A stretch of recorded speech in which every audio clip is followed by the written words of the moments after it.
All right, we're live. Hello, everyone. It's Brian of Tiny Crypto Blog. This is, I suppose, an introductory podcast, audiocast, don't know what you want to call it, where I feel like my strength when it comes to media is in the written word and the spoken word. When I started out in this venture with cryptos, I wasn't exactly sure how to go about things. You see, for me, a big part of me being involved in the space and doing what I do is my enthusiasm. The enthusiasm comes from seeing where cryptocurrencies and blockchain technology fall in the bigger scheme of humanity, where we're at right now. How we're having this fundamental shift of centralized everything to a decentralized, more localized type of world. And in that sense, that's how, from my own perspective anyway, I got it, how I get it. And in my year and change that I've been in this space, I've learned a lot of things. I just keep learning about new projects and expanding a want to understand this space, this energy I'm tapped into and involved with. And with that comes the desire for knowledge. And as I learn things, I also wish to share, because that sharing for me is the expression of abundance. And abundance isn't necessarily about money. It's about having what you need when you need it. And that is anything and everything. It could be abundance, a great example. I can't tell you how many times my workplace I've had a want for something food related, thinking I didn't bring anything for my afternoon snack. I could really go for a sandwich, or I've got a sweet tooth today, it's going to be that kind of day, I could really go for a cookie. And lo and behold, through a chain of moments, circumstances, and choices, I come across that cookie or that sandwich. What do you know?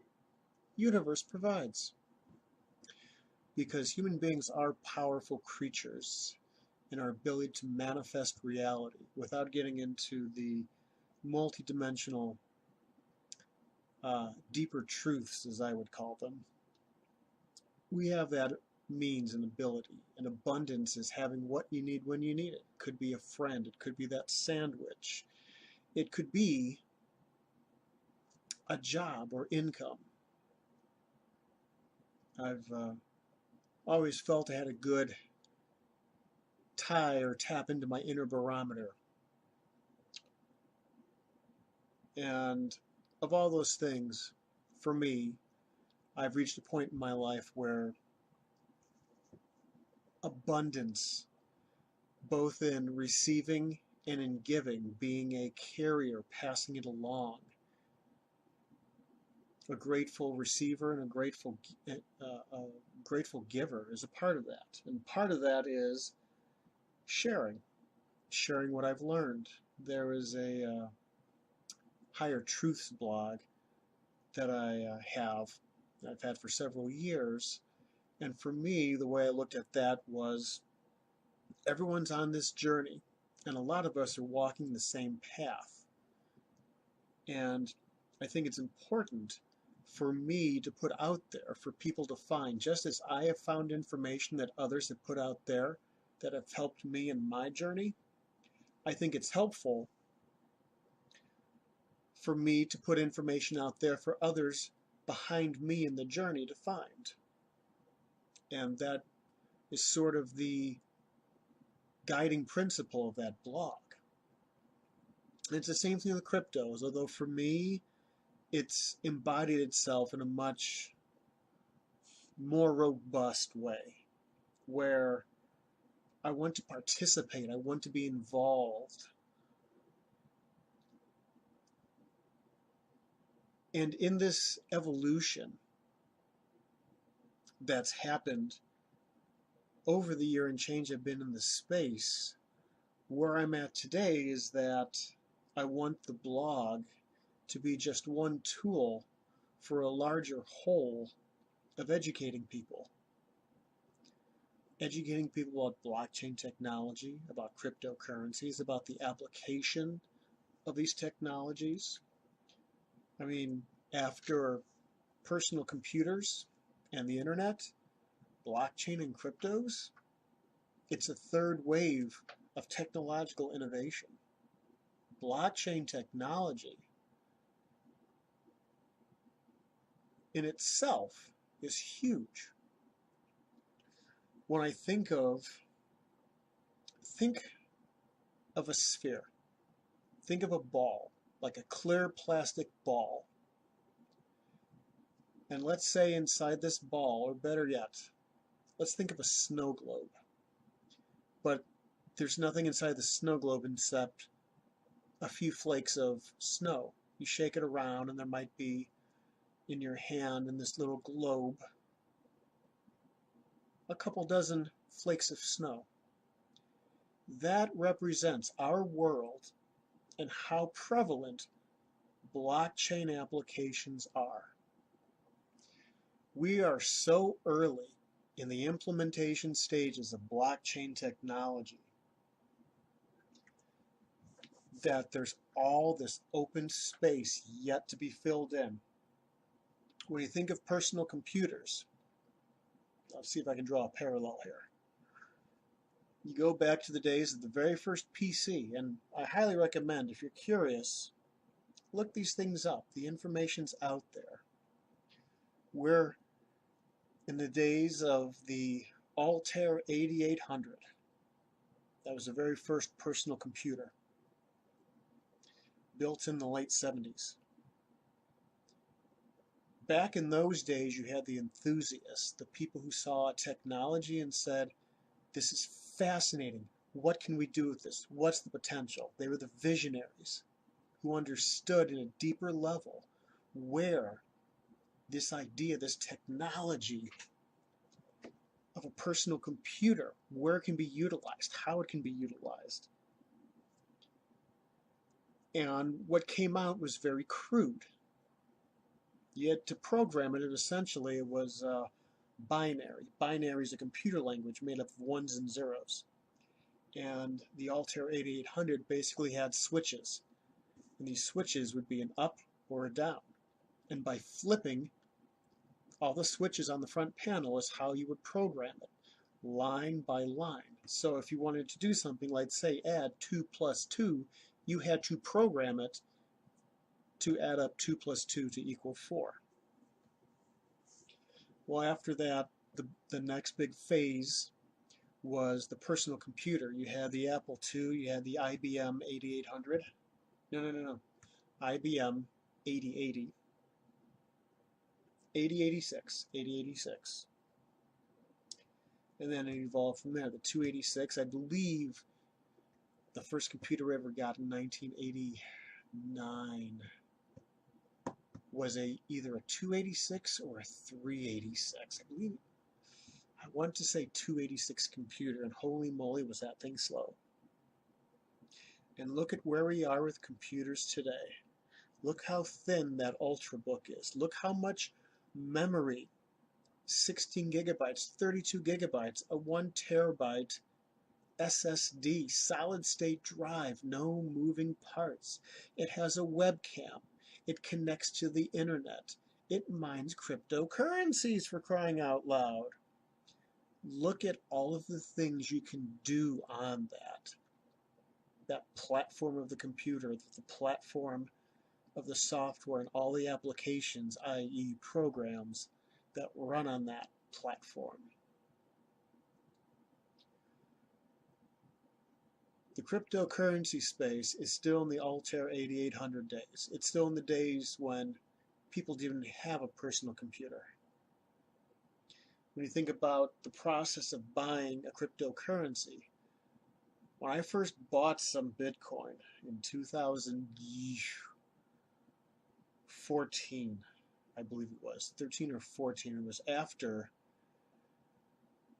Cyprus had their bail-in, meaning the banks took the depositors' money. Instead of getting a bailout from the government when an outside entity gave them money, they took the depositors' money and used that money to pay off what they should have defaulted on.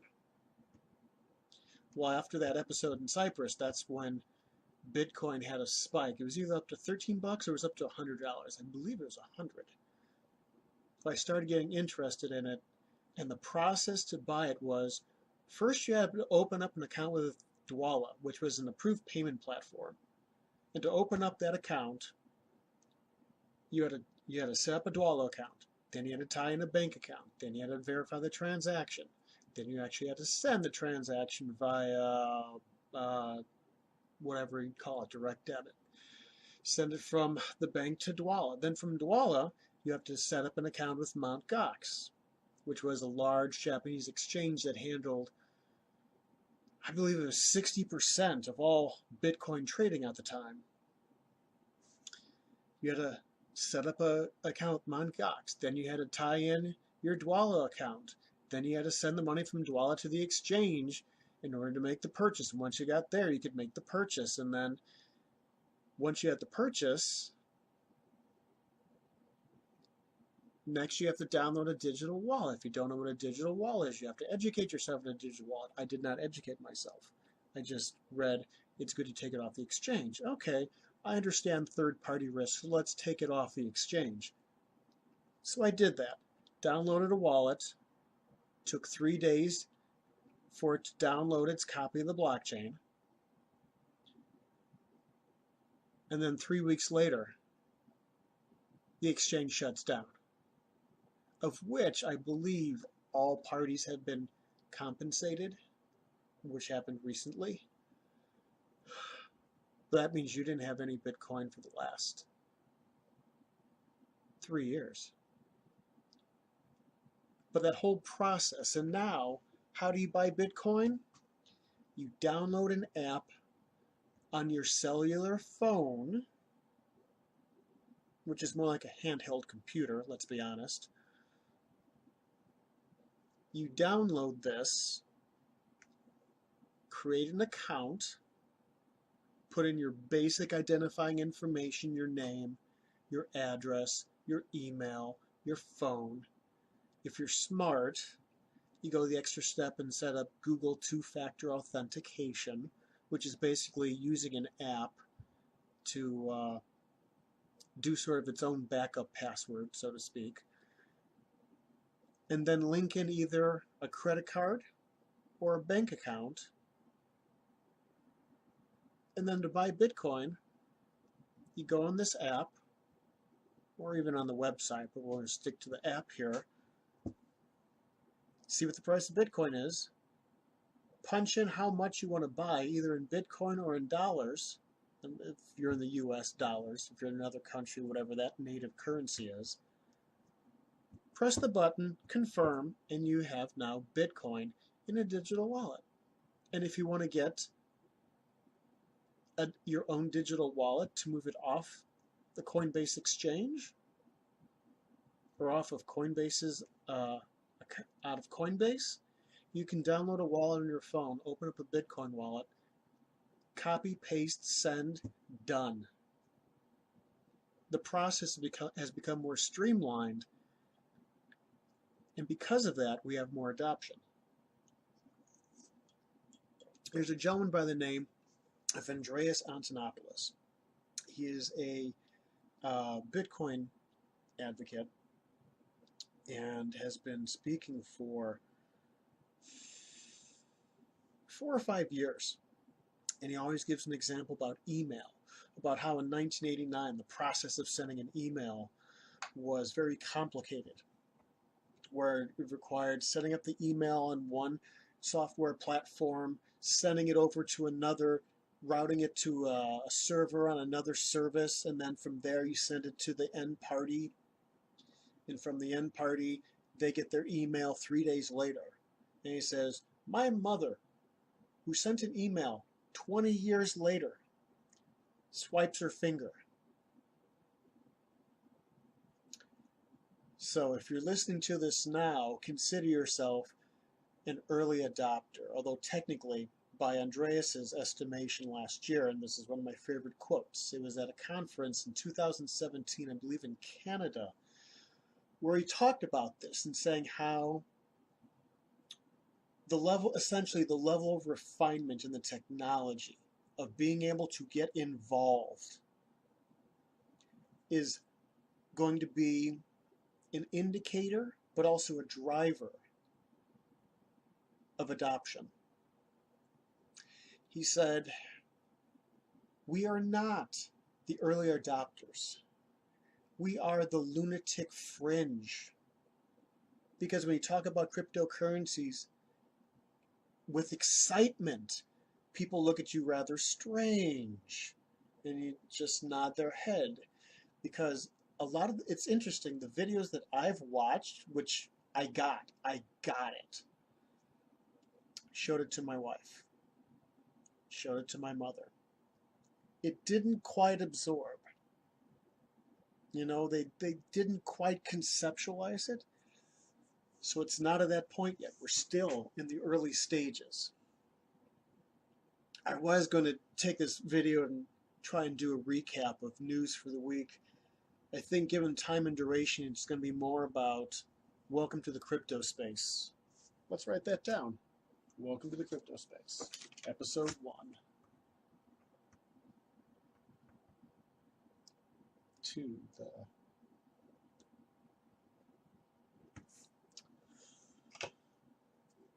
So here we are at the early stages of adoption. Every week I put out an article that the blog, going back to that, I want to do something in this space, helping people to learn about cryptocurrencies. And in sharing this abundance, I want to do something helping people. I have the website to help educate people, to help them see how is blockchain being used? Is it being used? I feel like there's a lot of skepticism out there, and I have to sneeze. So if I apologize when I have to pause, oh boy. If I knew how to pause from audio, excuse me, I would. As it is, my video editing skills and audio editing skills are a bit limited. And I don't have the tools or the finances to get nicer memes. So I apologize, but you're going to have to live with that sneeze.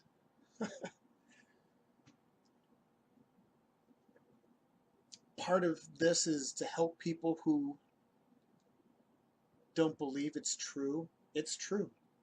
Cryptocurrencies are going to be a part of our everyday life. The implementation that I have seen just in the last 6 months, the headlines, the companies, the organizations, the infrastructure, it is very real. It is very real. It's very real.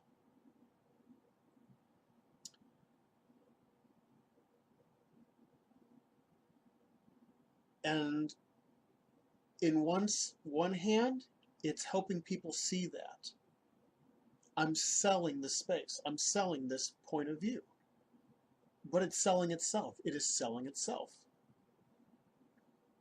Now, on the other side of the coin, I want to educate people on the nuts and bolts. For people who do come aboard, for the people who are coming aboard, for the people yet to come on board, I want to have information out there so that they know and they can educate themselves, because that's another factor of this space. It's decentralized. It's peer-to-peer. It is part of this movement away from centralization, where responsibilities fall more on the individual's shoulder, where the individual has to assume some more responsibility for doing their own research. DYOR, do your own research. Don't risk money you cannot afford to lose, that you cannot afford to lose. If you're going to put money into a project, it's good if you, on one hand, if you want to trade, but if you want to invest yourself, you need to educate yourself on the crypto space, on that project, what they're trying to do, how it fits into the ecosystem, and that's what I try and present. That's what I'm looking to present, educating people. If at some point I could do face-to-face education, I would do that, because that's another strength that I have, is that direct interaction with people. I get to use both written word and spoken word, and also I'm a visual learner, so I can pass that along as well.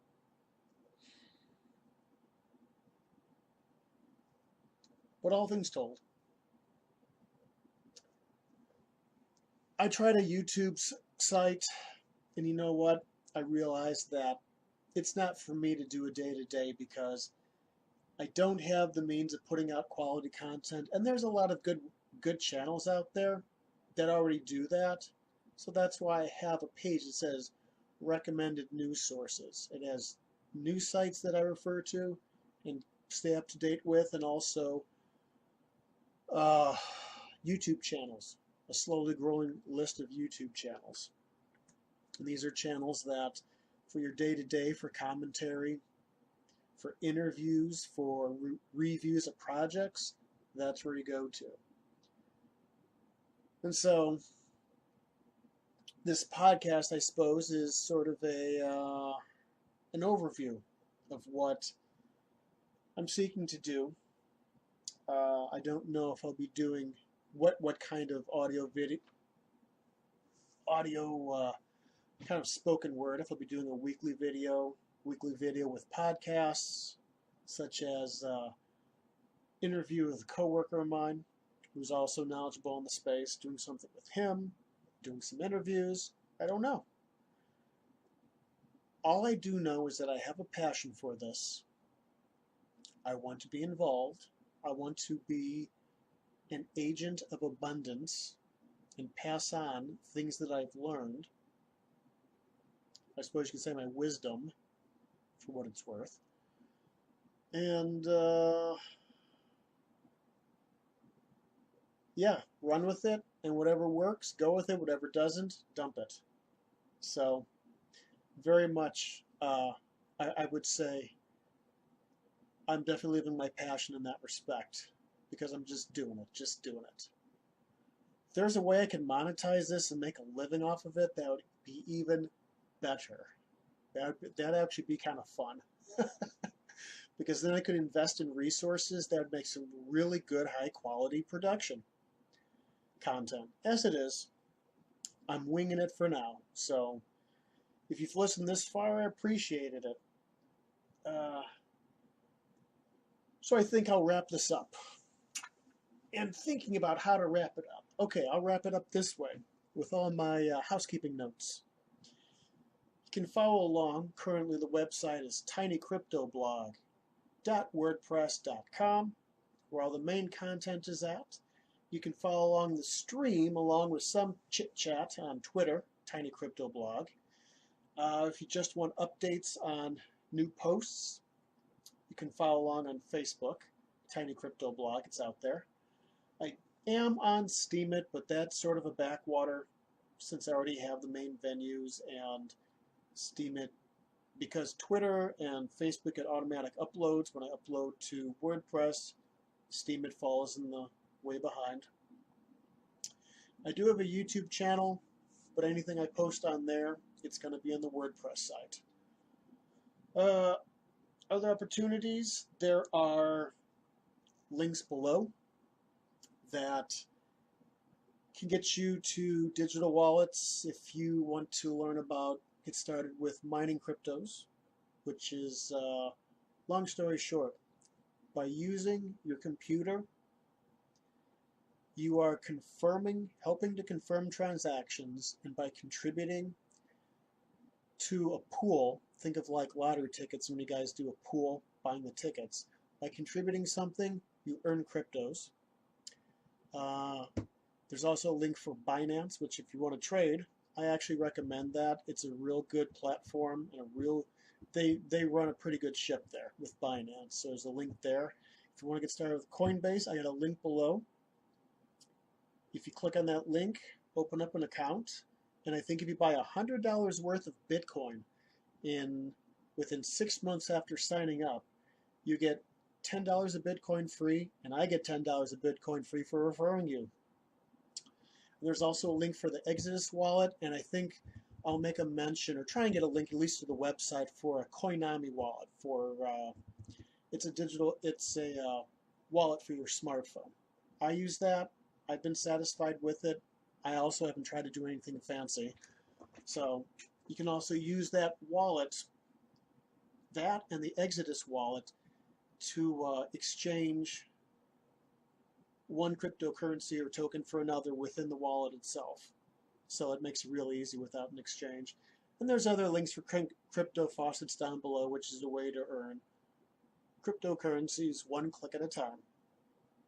So with that, I wrap this up and thank you for joining me on episode 1. Take care, make fun, and be well, everyone. Talk to you soon.